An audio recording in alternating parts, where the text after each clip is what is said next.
BMC चुनाव के नतीजों ने मुंबई के कई सियासी दिग्गजों की नींद उड़ा दी है। जहां एक तरफ बीजेपी और ठाकरे गुट के बीच शहमात का खेल चल रहा था, वहीं मुंबई की सियासत में एक ऐसी एंट्री हुई जिसने सबको हैरान कर दिया। असदुद्दीन ओवैसी की पार्टी एआईएमआईएम ने मुंबई में जोरदार प्रदर्शन किया और इस जीत की शुरुआत हुई वार्ड नंबर 134 से, जहां पार्टी ने अपना खाता खोलते हुए पहली जीत दर्ज की।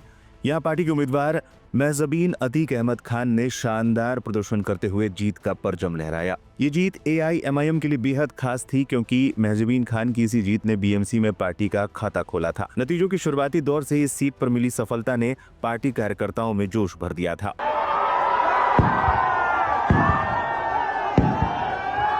आपको बता दें, गोवंडी और मानखुर्द जैसे मुस्लिम बहुल इलाकों में एआईएमआईएम का आधार पहले से ही मजबूत माना जाता है। वार्ड 134 में मिली ये जीत इसी मजबूत पकड़ का नतीजा है। महजबीन अतीक अहमद यहाँ के स्थानीय मुद्दों और विकास के वादों पर चुनाव लड़ रही थी, जिस पर जनता ने मुहर लगा दी। पार्टी ने मुंबई में कुल 4 सीटें जीती हैं, लेकिन जीत की नींव इसी वार्ड से रखी गई। जीत की खबर मिलते ही इलाके में जश्न का माहौल बन गया। अतीक अहमद और महजबीन का लोगों ने बड़ी गर्मजोशी के साथ स्वागत किया। सैकड़ों की संख्या में समर्थक सड़कों पर उतर आए और पतंग की इस उड़ान का जश्न मनाया। ये उत्साह बता रहा है कि मुंबई के इस हिस्से में ओवैसी की पार्टी अब एक बड़ी ताकत बन चुकी है। राजनीतिक जानकारों की माने तो एआईएमआईएम की ये जीत कोई तुक्का नहीं है, कि ये जीत समाजवादी पार्टी, कांग्रेस और एनसीपी जैसे पार्टियों के पारंपरिक वोट बैंक में बड़ी सेंधमारी का नतीजा है। मुंबई के मानखुर्द, शिवाजीनगर और चेंबूर जैसे इलाकों में जहां मुस्लिम मतदाताओं की संख्या निर्णायक है, वहां सेक्युलर वोटों का जबरदस्त बंटवारा हुआ। स्थानीय दिग्गज नेता आपसी खींचतान में उलझे रहे और इसी का सीधा फायदा जमीन पर संगठित होकर लड़ी एआईएमआईएम को मिला।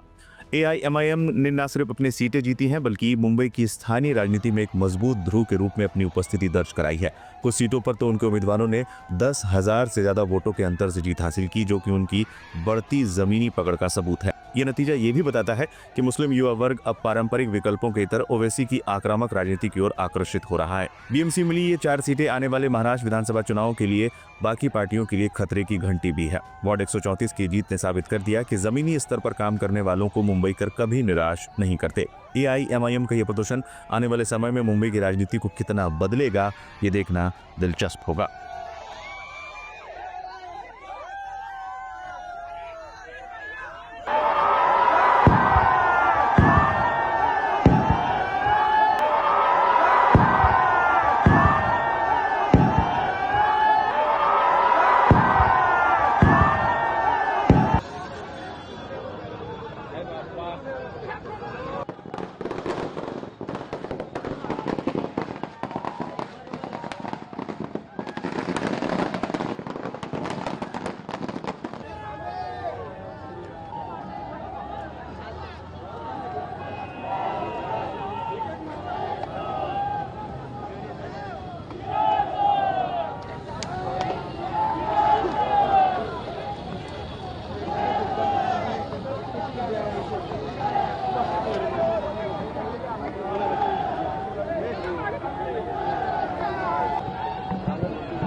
चलिए, मैं औरंगाबाद शहर की आवाम का तहे दिल से शुक्रिया अदा करता हूँ।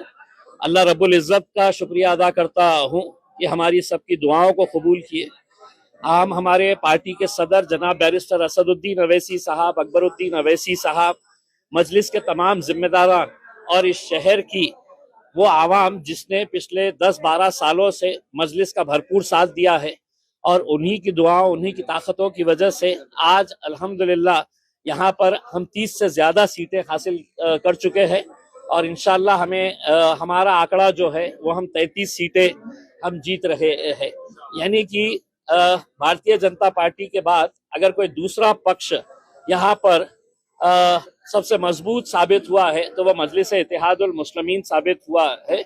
और हमें खुशी है, हम आवाम का तहे दिल से सर झुकाकर उनका शुक्रिया अदा करते हैं कि वो लोगों ने एक मरतबा फिर मजलिस के ऊपर भरोसा जताया और ऐसे ऐसे आम लोगों को जो हमने टिकट दिया वो लोग आज मजलिस के टिकट के ऊपर चुन के आए हैं। हम उन्हें भी मुबारकबाद देते हैं और उम्मीद करते हैं कि औरंगाबाद शहर के विकास के लिए हम कटिबद्ध रहेंगे। हम पूरी कोशिश करेंगे शहर के अंदर अच्छा विकास हो और भारतीय जनता पार्टी जो सिंगल लार्जेस्ट पार्टी बन के आई है वो शहर के लिए अगर कुछ अच्छे फैसले लेती है तो हम उनका साथ देंगे, और अगर नहीं लेती है तो हम एक विरोधी पक्ष का जो रोल होना चाहिए वो बखूबी अच्छी तरीके से निभाएंगे। टिकट बंटवारे में नेताओं ने अपने बच्चों को दिया, सब किया। गुलमंडी जैसे इलाके में देखिए एक बहुत बड़ा तमाचा ये कह लीजिएगा जूता मारी है उन तमाम सियासी पार्टियों को जिन्होंने अपने रिश्तेदारों को, अपने घर वालों को टिकट दिया।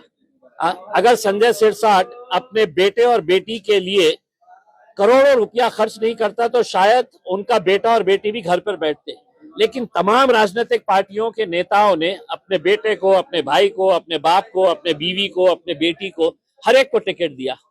नतीजा क्या हुआ कि लोगों ने एक पैगाम दिया है कि हम सिर्फ गोटियां खेलने के लिए नहीं है, हम सिर्फ है तो चद्दर बिछाने के लिए, शतरंजियां बिछाने के लिए नहीं है, हम भी पार्टी के मजबूत लोग हैं, हमें भी टिकट मिलना चाहिए करके। MIM एक वाहिद पार्टी थी जिसने ना किसी घर वाले को ना किसी रिश्तेदार को दिया। हमने आम लोगों में से लोगों को उठाकर, और जो पार्टी के बारे में हमारे ऊपर इल्जाम लगाते हैं कि MIM जातिवादी पार्टी है, आज कितनी सारी हिंदू महिलाओं को हमने चुना कर लाया है, ST समाज की महिलाओं को हमने चुना कर लाया है, दलित समाज के हमारे कितने सारे भाइयों और बहनों को हम लोगों ने चुना कर लेके आया है। तो ये एक औरंगाबाद शहर की जीत है, हम ये समझते हैं। आपको लगता है कि देखिए गुलमंडी जैसे इलाके से मजलिस की 2 सीटें जीत कर आ रही है, ये बहुत बड़ी हमारे लिए कामयाबी है। हम एक इलाके के तौर के ऊपर नहीं देख रहे हैं, हम ये शहर के अंदर अपना जाल कैसे फैलाए हैं, लोग क्यों हमारा साथ दे रहे हैं, क्योंकि लोगों को अब यकीन आया है कि हमको ये सेना पे भरोसा नहीं है, हमको ये पार्टी के ऊपर नहीं है, कांग्रेस NCP तो बिल्कुल खत्म कर दिए है उसमें अंदर। तो मजलिस के साथ अपने काम की बुनियाद के ऊपर और लोगों के यकीन के ऊपर हम खड़े उतरते हैं, इस वजह से साथ दिए। इसी तरह मालेगांव में भी सिंगल लार्जेस्ट पार्टी साबित हुई है MIM। देखिए आप पूरे महाराष्ट्र के अंदर देखिए कि गोवंडी के अंदर हम लोगों ने 4 सीटें जीते हैं, मुमरा के अंदर हम 5 सीटें जीते हैं, धुलिया में अभी तक हमारे 8 सीटें जीत चुके हैं, अमरावती में 9 सीटें जीते हैं, परभनी में 1 सीट जीते हैं, जालना में 2 सीटें जीते हैं, अकोला में 3 सीटें जीते हैं। तो मैंने ओवैसी साहब को कहा था कि ओवैसी साहब इंशाल्लाह जहां जहां पर भी हम इलेक्शन लड़ रहे हैं इंशाल्लाह वहां पर मजलिस की नुमाइंदगी आपको देखने को मिलेगी, कहीं ज्यादा है कहीं कम है लेकिन है।